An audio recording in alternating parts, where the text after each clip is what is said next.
This is one of the great images from the Arena Chapel by Giotto in Padua.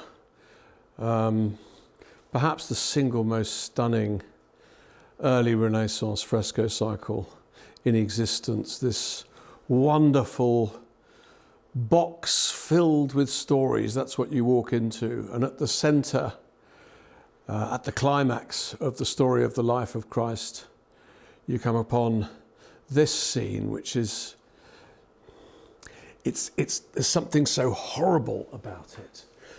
Christ is being betrayed by Judas. It's the kiss of Judas. It's that moment. And what I think is extraordinary about Giotto's imagining of it is the way in which he's forced the figures together, so close together that it couldn't help but remind his own viewers in the Middle Ages of earlier Byzantine types of Christian art in which we see a similar proximity of one face to another. But in those earlier images, what you always see is the proximity of baby Jesus's face to his mother. Here you've got Jesus, the grown-up, Jesus, the adult's face, juxtaposed directly with the betraying, false kissing face of Judas, while in the night sky behind, the lances of the soldiers that have come to arrest Christ explode into the sky almost like fireworks, like malevolent rockets. It's the most fantastic scene, and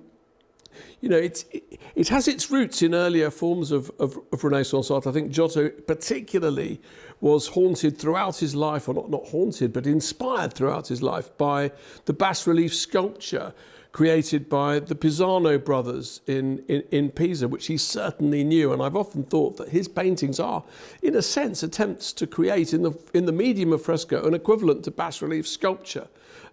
They have very little depth, very little recession. The figures are all crowded to the foreground. They react to one another very much as the figures in bas-relief sculpture of the Pisano brothers do. And it has this effect of bringing everything into the foreground, everything into, forgive the pun, sharp relief.